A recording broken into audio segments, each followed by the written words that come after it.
Hello everyone, my warm wishes to you all.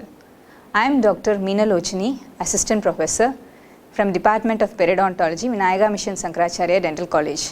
Today we are going to discuss about dental calculus and its preventive measures. These are my contents: introduction, definition, classification, composition, phases of calculus formation, theories of calculus formation, attachment of calculus to the tooth surface and to the implant surface, examination of dental calculus, preventive measures, followed by conclusion.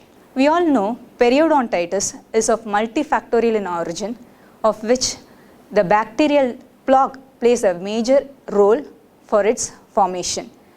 There are other predisposing factors which includes dental calculus, trauma from occlusion, faulty restorations, improper orthodontic forces, smoking and others, among which calculus play a very important role as a predisposing factor for periodontitis. So today we are going to see in detail about dental calculus. In this picture we can very well appreciate the yellowish brown color of the calculus which is seen around the collar of the tooth. And what is a dental calculus? Dental calculus mainly consists of mineralized bacterial plaque which is formed on the surface of the tooth or on the surface of the dental prosthesis. It is broadly classified into supragingival calculus and subgingival calculus. Let us see in detail about the differences between supragingival calculus and the subgingival calculus. So supragingival calculus, the name itself denotes it is seen above the gingival margins. It is derived from the saliva and hence it is called as supragingival calculus. It is also called as salivary calculus. Subgingival calculus, it means it is seen below the gingival margins and hence it is called as subgingival calculus. It is derived from gingival crevicular fluid, hence it is also called as cerumal calculus. The color of supragingival calculus is whitish or whitish yellow in color, but the subgingival calculus is dark brown or greenish in color. The consistency of supragingival calculus is clay-like consistency, whereas subgingival calculus is hard, dense in consistency. The supragingival calculus can be easily detached from the tooth surface, whereas the subgingival calculus is hard and it firmly adheres to the underlying tooth structure. And the supragingival calculus mainly consists of brushite, octacalcium phosphate with less magnesium vitellocate. These are all the inorganic crystal structures seen within the calculus. The subgingival calculus contains the reciprocal of the supragingival calculus. It contains more amount of magnesium vitellocate and less amount of brushite and octacalcium phosphate. The sodium content in a pocket normally increases with increase in depth of the pocket. So in supragingival calculus the sodium content is less, but whereas in subgingival calculus the sodium content is more. And this picture clearly shows the location of the supragingival calculus. Here it is seen on the buccal surface of the maxillary molars, and in the lingual surface of the mandibular molars we can clearly appreciate a continuous collar of calculus around the tooth structure. What about the composition of the calculus? It normally consists of inorganic contents. 70 to 90% of is occupied by the inorganic contents, and organic content occupies 20 to 30%. And what about the inorganic content? It mainly consists of calcium phosphate, calcium carbonate, magnesium phosphate and other trace elements. And 2/3 of this inorganic content is made up of crystalline structure. The crystalline structure is of different types, mainly hydroxyapatite crystals, magnesium vitellocate, octacalcium phosphate and brushite. The early calculus mainly consists of brushite. Later the calculus contains mainly octacalcium phosphate. A mature calculus contains mainly hydroxyapatite crystals and magnesium vitellocate. The organic content includes carbohydrates, salivary proteins and lipids. It also includes desquamated epithelial cells, leukocytes and other microorganisms. Now let us see in detail about the phases of formation of calculus. Normally we know calculus is a mineralized structure of a dental plaque. So how does the dental plaque is formed? It is normally formed in 3 different stages. The first stage is the pellicle formation. The salivary pellicle is formed in the first stage. So what is a salivary pellicle? Salivary pellicle is a thin layer of saliva derived structure formed on the tooth surface, which is formed immediately after the tooth eruption or even after the dental prophylaxis. And this is the first step. The second step is the initial adhesion and attachment. So here the microorganisms are reversibly attached to the tooth structure or to the dental pellicle by means of strong and long-term forces. So this is the initial adhesion, it is reversible, followed by the attachment of the microorganism to the tooth structure, which is irreversible by strong interactive forces. So here it is irreversible. Then comes the third stage, that is the colonization and maturation of the dental plaque. The colonization mainly contains gram-positive cocci bacteria in the initial stage. Later on it is replaced by the gram-negative filamentous bacteria. So this is the matured plaque which contains mainly the gram-negative filamentous microorganisms which predominate over the gram-positive cocci. And now we will see about the mineralization of this dental plaque. So now we have seen about the plaque formation in 3 different stages. Now comes the mineralization of the dental plaque, that is the dental calculus formation. This mineralization normally occurs between 2 days to 14 days. So 50% of the mineralization occurs within 2 days and 90% of mineralization occurs within 12 days. By 14th day we can see small foci of mineralization around the dental plaque, that is the calculus formation. So by 7th day the cocci bacteria is still present but it is replaced by the filamentous bacteria. By 12th day the filamentous bacteria predominates over it, and by 14th day I have already told that is a starting time of calcification and the signs of calculus formation appears by the 14th day. And when does the mature calculus formation occurs? It varies between 10 weeks to 18 weeks or by 6 months. There are various theories put forward for the mineralization of the calculus. First, let us see in detail about the theories. The first theory is the booster mechanism theory, and the second one is the epitactic concept, third is the inhibition theory, and fourth is the transformation theory, fifth is the bacteriological theory, and sixth one is the enzymatic theory. We will see all the theories one by one. Moving on to booster mechanism. This, according to this theory, the calculus formation is boosted by the local factors. What are the local factors that boost the calculus formation? That could be loss of carbon dioxide, local pH change, calcium and phosphate ion concentration increased in the saliva, or increased alkaline phosphatase activity. All this will increase the calcium levels. So when there is a change in the pH level or the carbon dioxide tension, there is a dissociation of the calcium and phosphate ions into the saliva. This will trigger the formation of calcium phosphate crystals, leading to the calculus formation. The second theory is the epitactic concept. It is also called as seeding theory. It is given by Mendel in 1957, and it is one of the widely accepted theory. According to this theory, the tissue fluids and the saliva act as a metastable solutions in which the seeding agent for calculus is formed as a small foci of nuclei. This nuclei gradually coalesce to form a larger foci of calculi formation. And so, in this picture we can clearly appreciate the initial organic seeding as a small foci of calculi or nucleation is created in the saliva and tissue fluids, which is called as metastable solution. These initial organic seeding come together and they form and they coalesce to form a dental calculus. Next comes the inhibiting theory, and according to this theory we always wonder why there is calculus formation only in certain areas of the oral cavity. It may varies from person to person also, and it is mainly because of some inhibiting factors present in the oral cavity that prevents the calculus formation.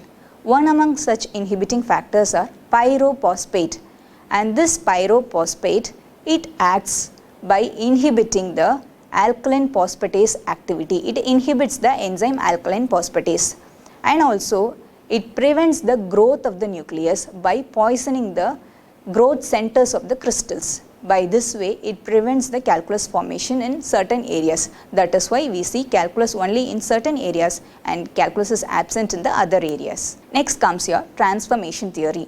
This is the most attractive theory by which they have proved that the hydroxyapatite crystals were not formed as such in the first attempt itself. It is formed by the transformation of amorphous non-crystalline deposits and brushites. These are the crystals which is seen in the first stage of the calculus. So these crystals gradually turns into octacalcium phosphate, and this octacalcium phosphate in turn it transforms into hydroxyapatite crystals in a mature dental calculus. And next comes the bacteriological theory. According to this theory, bacteria plays a very important role. The name itself explains the theory. The bacteria like Leptotrichia, Actinomyces, Veillonella, gram-negative organisms, filamentous bacteria, all these bacteria along with its metabolic products, they help in the change of the local physical environment. In this condition, it provokes the crystal nucleation and deposition of the calcium salts, finally leading to the calculus formation. So, according to this theory, the bacteria plays a very important role in the formation of dental calculus. Now comes the enzymatic theory. According to this theory, enzymes play a very important role. Which enzyme? That is the phosphatase enzyme, which is derived from the tissue fluids or from the saliva. And this enzyme mainly helps in the formation of calcium phosphate crystals, leading to dental calculus formation. There are various factors that affects the rate of calculus formation. What are the main factors? We will discuss one by one. The first one is the diet and nutrition. Soft diets or junk foods will increase the calculus formation, whereas the fibrous food along with the nutritive food like vegetables and fruits will prevent the dental calculus formation. The dental calculus increases with increase in age. We all know it. And the second one is the habit. Habit mainly like regular dental professional care or routine oral hygiene will prevent the dental calculus formation, whereas smoking and other deleterious habit will increase the dental calculus formation. Increase in salivary pH definitely will increase the dental calculus formation. The saliva flow rate, when it is increased, will decrease the dental calculus formation as it affects the calcium phosphate saturation in the tooth structures.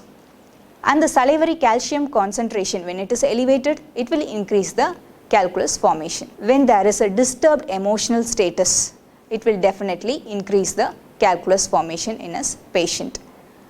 And there are certain nucleation inhibitors like magnesium will block the apatite crystallization and it will prevent the calculus formation. Now let us see in detail about the attachment of calculus to the tooth structure. How does this calculus gets attached to the tooth structure? We have already discussed the calculus attaches to the tooth structure by means of dental pellicle. So this plays a first important role in the attachment of the calculus to the tooth structure by means of dental pellicle. The second one is the attachment of the calculus to the tooth structure by means of the surface irregularities in the cementum. These surface irregularities are created by the insertion of the sharp piece fibers in the cementum. And the third one is the penetration of the calculus into the cementum. And when this calculus penetrates into the cementum, it is morphologically similar to the cementum, and this is called as calculocementum. The final one is the attachment or mechanical interlocking of the calculus over the surface irregularities of the tooth surface. So these are the four main modes by which the calculus attaches to the tooth structure. In this picture, we can clearly appreciate the calculus is embedded into the tooth structure. This is called as calculocementum, where the morphologically similar appearance was appreciated between the calculus and the cementum. Now let us see how the calculus is attached towards the implant surface.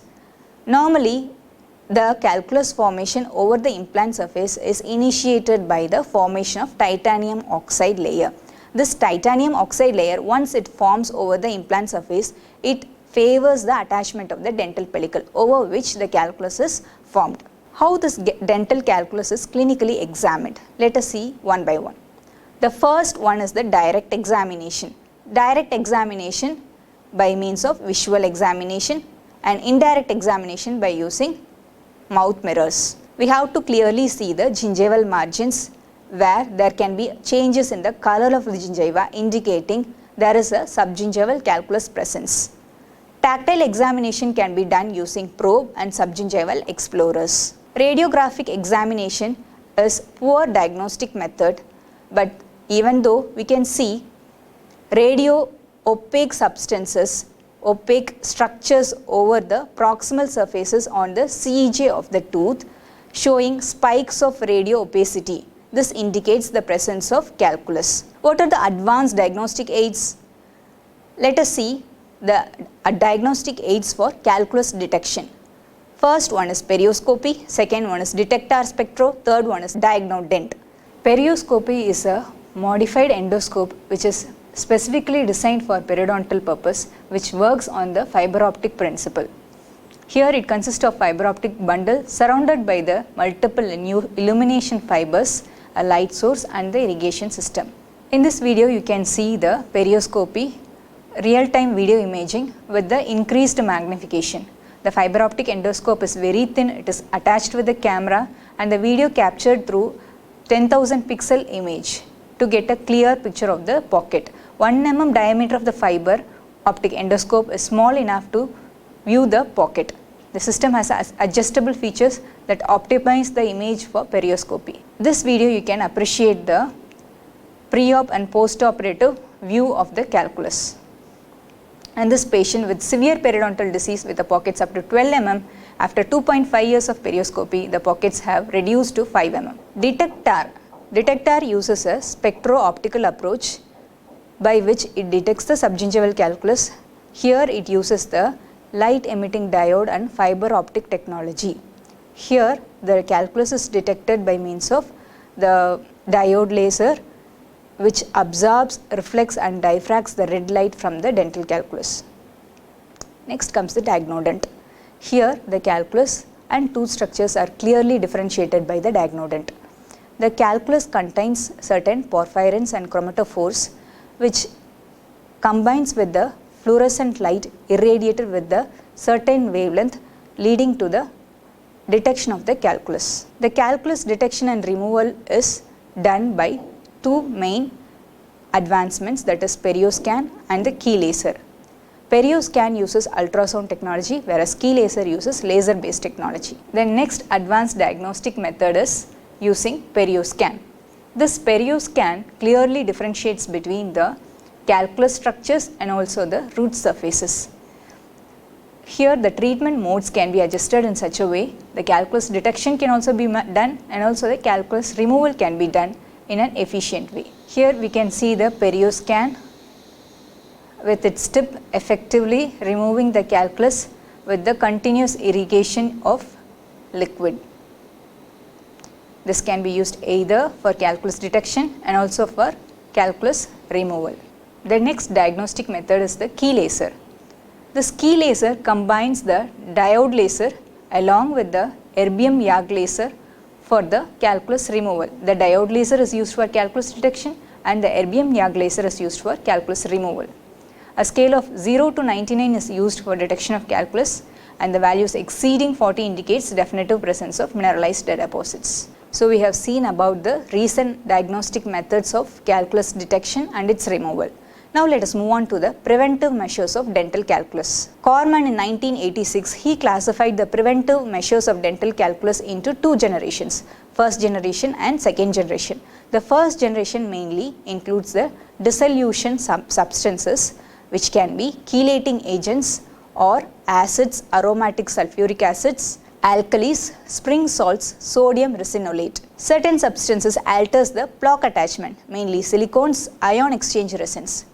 Plaque inhibition is done by means of antibiotics like nindamycin, antiseptics like chloramines.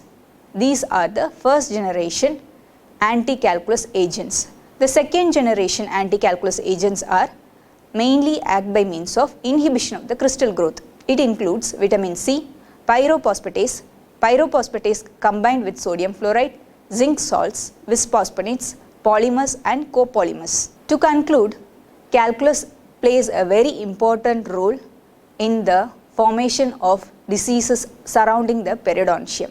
So, it is the duty of every clinician to have a thorough knowledge about the dental calculus and to enhance the skill about the proper removal of dental calculus, which is the basis for any oral prophylaxis therapy. These are my references. Thank you all.